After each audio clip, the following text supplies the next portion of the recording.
currently at Columbia University.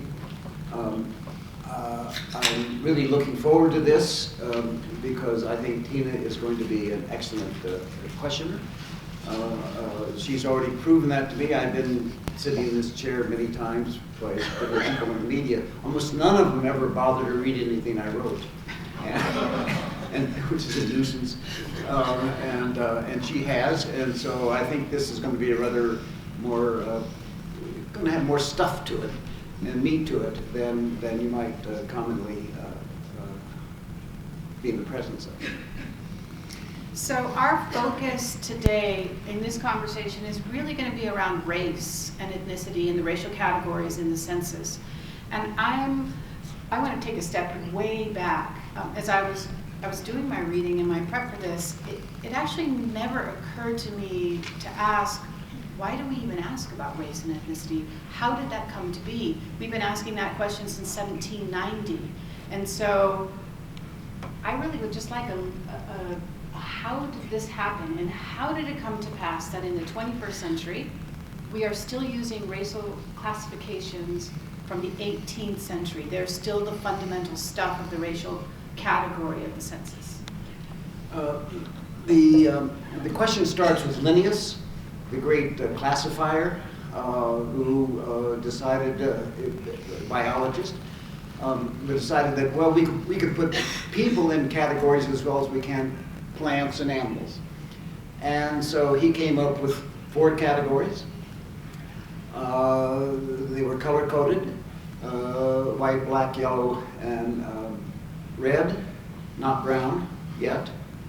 And then about 3 decades later, he was slightly adjusted by a German doctor named Lugerbach, who said that the yellow race, the Asian race, was really 2 races. It was yellow and the brown were the Pacific Islanders. So that's the 5 races that were in existence in the research literature, so to speak, about racial classification. Now, needless to say, these were rank ordered because the people doing the ranking decided to put themselves first, and then they put the other people on down. Always the African American was the bottom, was the least developed, the least civilized, the least intelligent, the least anything. And that's because, of course, the country is created out of a deeply racist mindset brought about by slavery. The country needed a justification for why you could enslave people, and you could only have that because they're good Christians, don't forget. They kind of believe, they didn't quite believe in what they were doing, but boy, there was a lot of money to be made, and so they decided to believe in it. And they had to sort of downplay the qualities of this particular group in order to justify holding them into race. Now, so to leap forward to 1790, so this carries forward. There were censuses, the colonial censuses, taken by the British, of course, of their colonies, but they weren't particularly preoccupied with the race question. This was an exploitative census, which is to say, how can you find the food crops, the mineral stuff, and so forth, because you want to exploit this country, a big, huge country with very few people living in it, of course, the American Native Indian population. So quickly, on 1790, what now, who to count? And we would not have had a union except for the agreement that we will count the slaves at 0.6 of a person.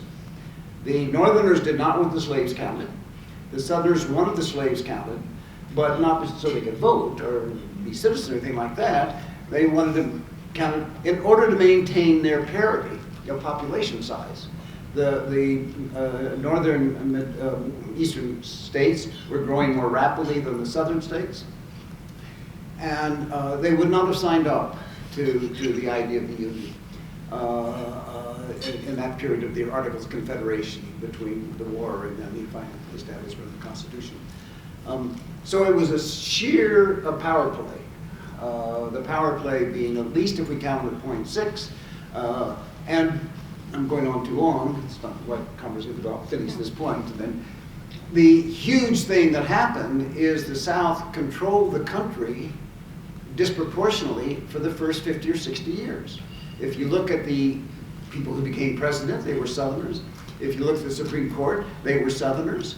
They had more senators than they would have had if they only counted the white population in the South, by far, and more House seats, and so forth and so on. So the South maintained a kind of, that's why we held on to slavery so long, because the South was able to control the political process enough to continue. There weren't a whole lot of Southern whites at the time, because it didn't take a large number of Southern whites to kind of create a hugely productive tobacco, cotton, and so forth economy. And then of course the South, so we had a Civil War, and we said no more slavery, stopped the slavery. But the South immediately then went to the racist Jim Crow laws. The racist, yes, you can be here, you can even get a job more or less, and maybe go to school more or less, and all that sort of stuff, but you can't vote, even though technically they could vote. They were then citizens, of course, after the 14th Amendment. But the South simply did all of the kinds of things, voter suppression, and that would kept the electorate totally a white electorate. And guess what? There are legacies of that today, and we will get to that today. So what's interesting is that the sorting that was happening way back when, it wasn't an innocuous sorting. It wasn't a taxonomy that did not have an assigned value. There was a racial hierarchy built into it. Yes, yes. So that racial hierarchy was then used, I guess what I'm wondering is how then did that hierarchy, you talked about Jim Crow, how was that used, and how is this question over time, every 10 years, how has it been used, I guess it's been used in two ways, to both define a population for the purposes of public policy, but also as a reaction to public policy? What is the interplay between that embedded racial hierarchy, the question that we get every 10 years, and public policy? Let's start at 1790 and then leap immediately to the 1960s. So in 1790, because of the slave count at 0.6, in order to sustain the right of the slaveholder population group and so forth and so on, up until the Civil Rights Movement, all of the use of the race classification system was to prevent a set of our population from having equal rights. And lots of different ways, separate but equal. So yes, you can have your schools and they will be equal schools, but they weren't equal schools, of course. And yes, you can have your neighborhoods, but we're going to redline you to make sure you don't come into our neighborhoods. And yes, you can have jobs, but guess what? Not those jobs, only these jobs. And so you constantly had the image of the demography of your country, which is not a demography of equality. It's of inequality. And a lot of people did very well under that set of rules, all the whites. Now, go back for a moment to the 1890s, let us say, period. There was a moment when you racialized a white population. Jews and Catholics. The Eastern European Jews and the Irish and the Italians. And you racialized them and you treated them the way you were treating in effect, the African American population as second-class citizenships and so forth. The problem with that is that they were growing these new immigrant groups in some serious fashion. They were having bigger families and so forth and so on. And they were beginning to take over the cities and et cetera. And so we created this marvelous thing called the melting pot. Why don't we just let everybody melt together and become one similar race? The melting pot was designed for the Jews and the Irish, the Catholics, never for the blacks, and never for the American Indian. Always, by the way, there was also this residual and not for the Asians. By then we have a residual Asian population as well. Where do the Hispanics fit in? The Hispanics. Well, no, the Hispanics fit in a big way, but more in the 1930s, not quite in the 1890s. Even though they were, of course, living in this part of the world, as we well know, in major numbers. But what you constantly did is created a set of public policies and an attitude set and a set of distribution of benefits and so forth and so on, which were racialized. And you deracialized it for part of the population with the melting pot because the WASP were getting too small to continue to be able to control, since we still believe in democracy up to a point. So the only way they could retain their control of the society was to sort of invite in, if you will, gradually, these otherwise alien races. And we wake up someday and we find out we have a Supreme Court that doesn't even have a single WASP vote. You know, it's all Catholics and Jewish and women. So is this how Germans, Italians, and Irish all? Germans come earlier. If you go way back to Benjamin Franklin, early in some of this stuff, 1850s and so forth, or 1750s, Benjamin Franklin did not want the Germans as part of the country because they spoke an alien language. They didn't speak English, and they had all kinds of habits that they didn't understand. You know, they liked different kinds of foods, like stuff we eat today, of course. Etc. So he wanted them as an alien race, but they lost that one very early because they were too successful. They were just economically successful and intellectually successful. But you've always, you have this whole deep history. We sort of forgot until this last 2 or 3 years when it came roaring back, just how close to the surface racialization as a way to sort of organize the country was present.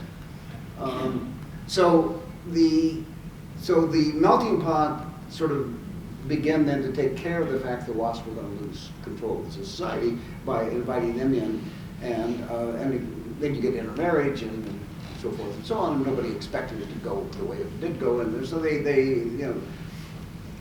Here's the way you have to think about the word race. How much of your life does it control?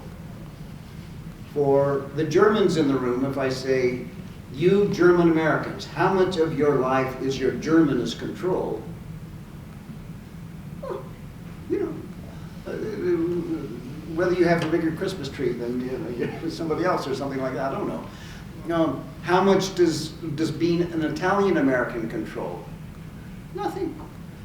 Jewish American. By the way, the hyphenated Americans invented by the Jews in the 1920s, deliberately, because they were then being treated as a separate group and counted as a separate group.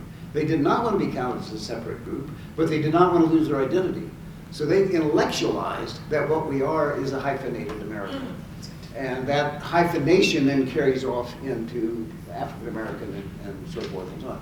But the other first hyphenated were Germans, anything non-Anglo-Saxon, but they, the importance of their racial identity just really faded by the 1930s, 40s, and 50s, and so forth. It just is gone completely today.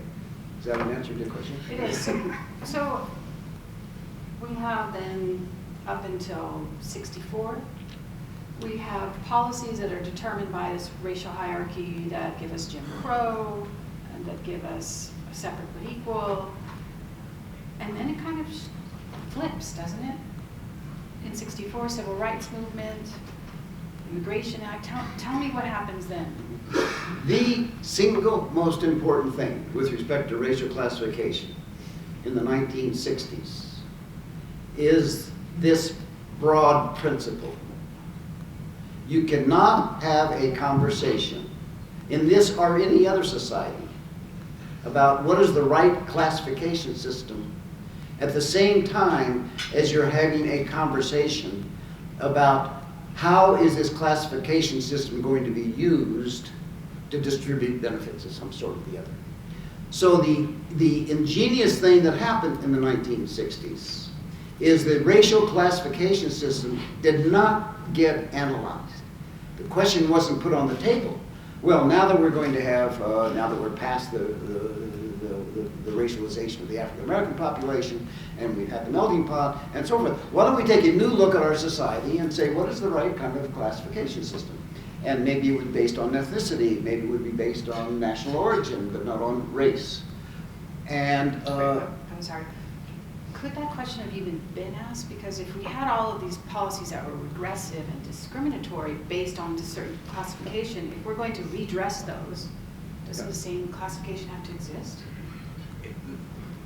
You could have designed a set of questions, a classification system, which made clear the people who were being maltreated in the society and so forth. But the question's a good one.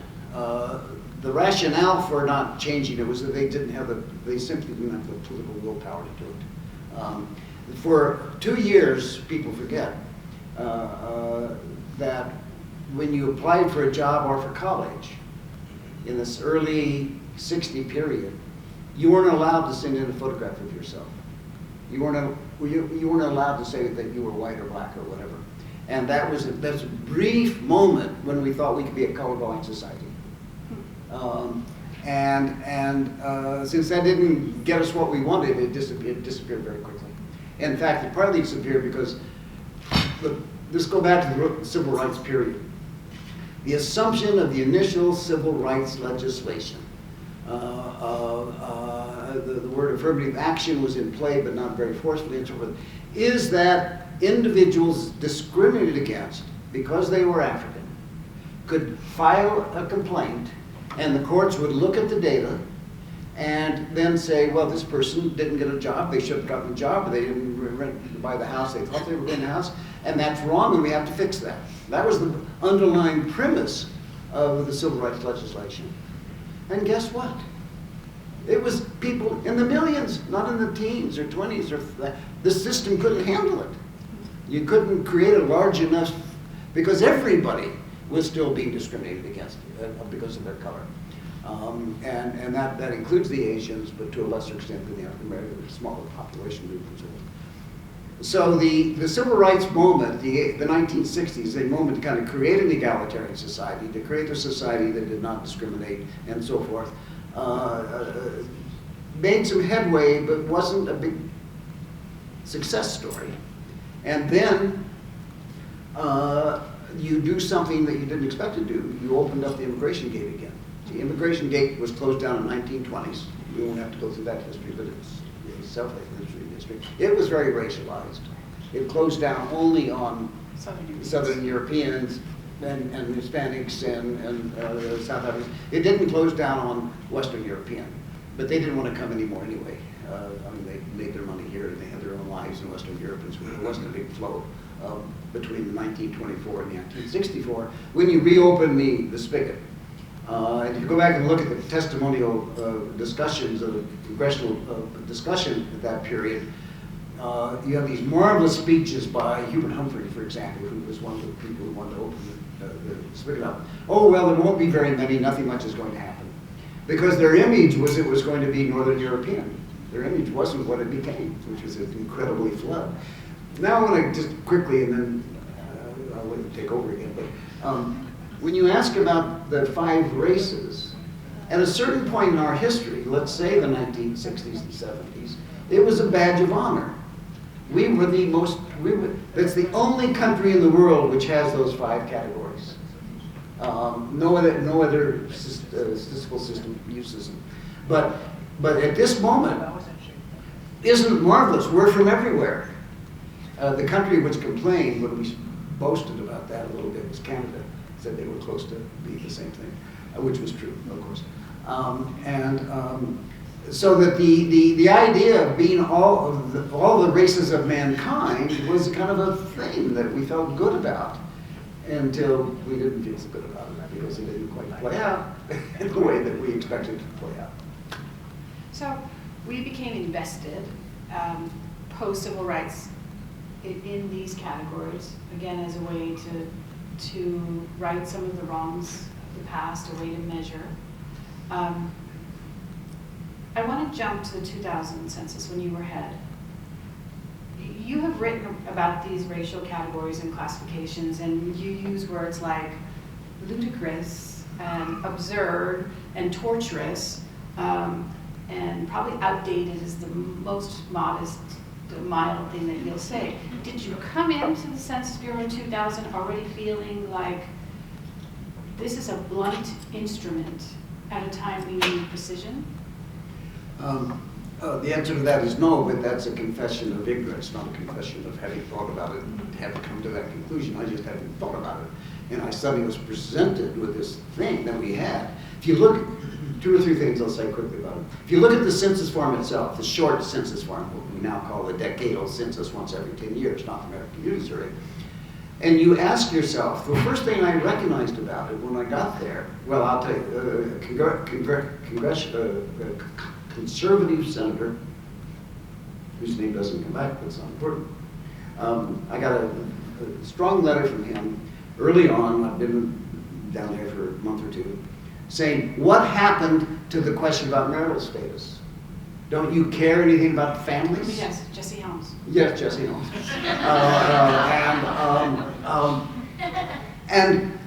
And we said back to him, that it's not that we don't care about family, we care about family, and it's on the long form and so forth and so on, but that we don't need block level data. See, the short census form, the decennial census form, is for block level data, geographically resolute data. Everything else can go on the long form and then the ACS, because you don't need it to know it at the block. You needed to know the racial data at the block level, because by then we had the Voting Rights Act. But I just can't resist going on with this little story. So we basically said, no, we're sorry, we're not going to be able to change. We'd already printed the form, for heaven's sakes, and he wanted us to reprint the form. They had a sense of the Senate vote on whether we should have kept the marital status question, and it was 94-0. A few people didn't want to. Pat Moynihan didn't want to vote. People didn't want to vote on this. There's that kind of craziness about this thing. You didn't add anything to anything. It was a symbolic thing. However, a statement of values. Huh? A statement of values. A statement of values. What happened? The other two big things happened in 2000. One of which is that we finally got around to the 5 races, because we added in the Pacific Islanders, because a very strong pressure point was made by a senator from Hawaii to count us as a separate category. And this is the moment when you really crystallize the idea that the census classification system is not just about the statistics, it's also about identity.